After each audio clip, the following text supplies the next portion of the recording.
Beautiful morning today, but it's going to heat up fast. So I'm just going to do a small project today. You can see the gable behind me, the open area here. It's pretty boring. It has a nasty seam that needs to be covered. So I'm going to work on those today, the front and the back. The idea of what I want to do is it's kind of a, you see a lot on farmhouse designed houses where in a gable they'll create like a kind of a sunburst effect. I'm not sure if that's the right word. It's not that complicated. It's gonna be 3 boards. I have 2 sort of pre-cut here, but 1 that goes up and 2 that go out to each side. And that's just gonna fill out that blank space a little bit. So I've already got this one cut with the shape for the top that fits right at the notches in. I was working on the back side. It's not as pretty or lined up, so I believe this is going to be the shape. The notch in there perfect to the steeple on the other side. It's just off a little bit. To keep the board centered, it's going to have its notch off a little bit. So it's those little things when you're doing trim.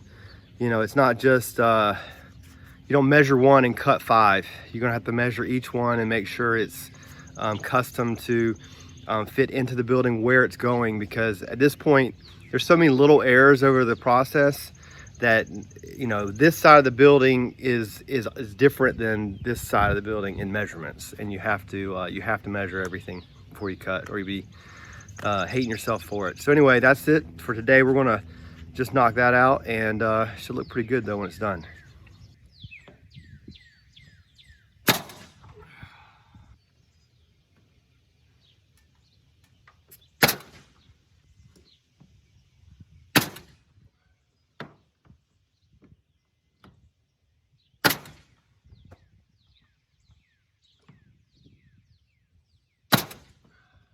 So these are 1x3 boards, a little thinner than the 1x4s I'm using elsewhere for trim. I wanted it to have a little lighter touch, not feel as heavy by not using the 1x4s. And we'll be using 1x2s to do the board and batten. So this is sort of a middle ground. The part next is a little bit of trigonometry, a little bit of math. You can see this is too short, but it was a practice board that I cut and used to test. So the roof slope is 30 degrees, and so that's the easy part. Just lop off at a 30-degree angle with the miter saw, and that'll tuck right into there. The tough part is down here. So this is a 90-degree angle, obviously, because these 2 boards are making 90. But because this is at a 30-degree incline, that 90 is rotated 30 degrees, right? So all the math teachers are like geeking out right now. Paige, this is for you. So anyway, I have to, you know, the board is like this, so I have to do a 30-degree cut on this side and a 60-degree cut on this side, and that'll make a 90-degree angle when it's tilted. So, oh, can you see it? My arm in the way. So anyway, I need to do this now on a longer board so that it'll fit in. And knowing this length without, you know, measuring tape at 30 degrees, that sounds like a pain in the neck. So I may just cut the 30-degree angle, shove it up there, and just kind of play with this end to figure out how long it needs to be and where it needs to be cut in. This is tough. I'm not quite sure. All right, the math here is important, and I'm struggling a little bit. So I tried doing this on paper by measuring the 2 90-degree lengths and using not Pythagorean theorem, because that only works for 90-degree triangles, because right here it's a 120. And but I found out the law of cosines that Pythagorean is a simplification of. Anyway, I came up with a number, but it's short of the actual physical distance. So the theoretical to application is my failing point. Of course, I could have done the math wrong too. I'll get my sister to help me. She's a math teacher later, see where I went wrong.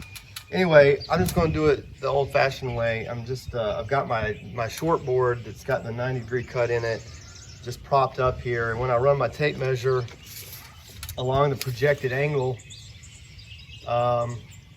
I'm coming up with like 37 3/4, and when I did the math on paper, it was 37. So I may run the numbers just again, just to see if I can get them to come together.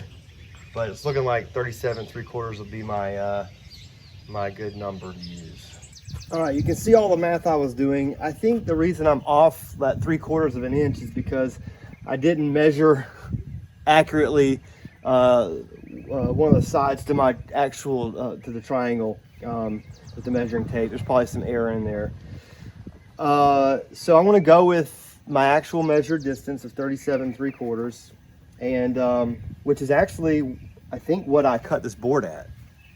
Because it would be, you gotta, the distance is going to be the middle of the board, because that's sitting in the actual line from the corner of my triangle would be the middle of the board. So you can't use one of the edges or else you'll be off again. So I'm measuring from down the center of the board, 37 3/4.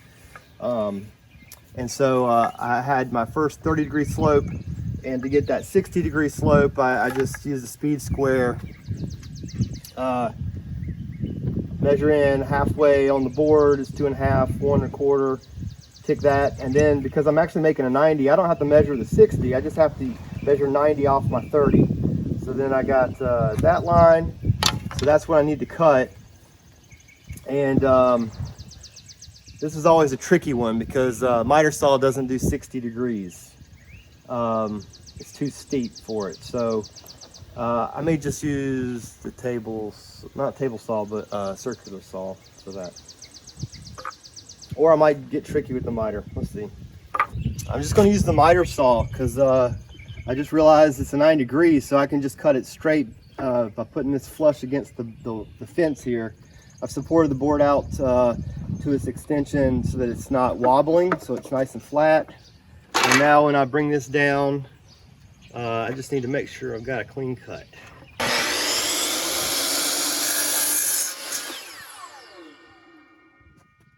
All right, moment of truth.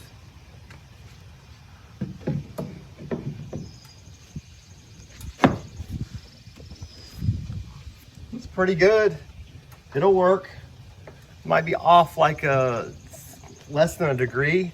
I actually tested it before I started rolling camera on the other side, and it's beautiful on this side. So I may just trace this one out on another board and cut it using this as a template, because it's even better on the other side. Awesome. All right, I'm not going to use nails for these. Reason being, there's not any support behind this plywood where this beam's gonna go.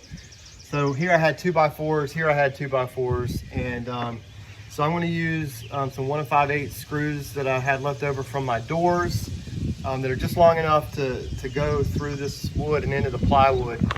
And once I get a nice line of screws from the outside, I'm also going to go on the inside and add a few more that won't be seen from the outside.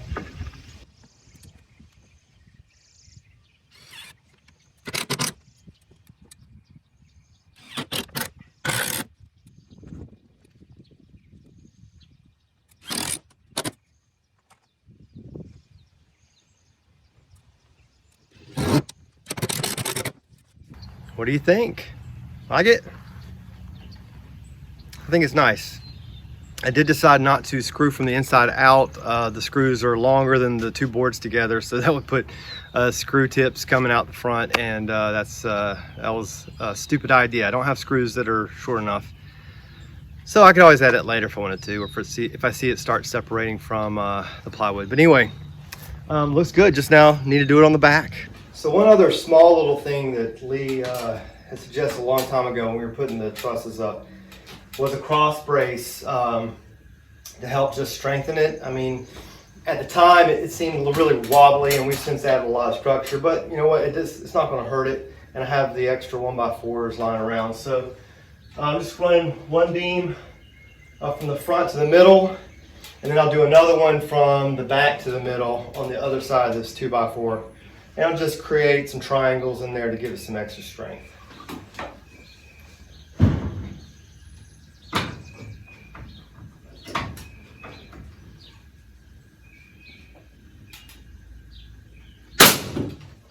All right, end result. It's not pretty, just structural.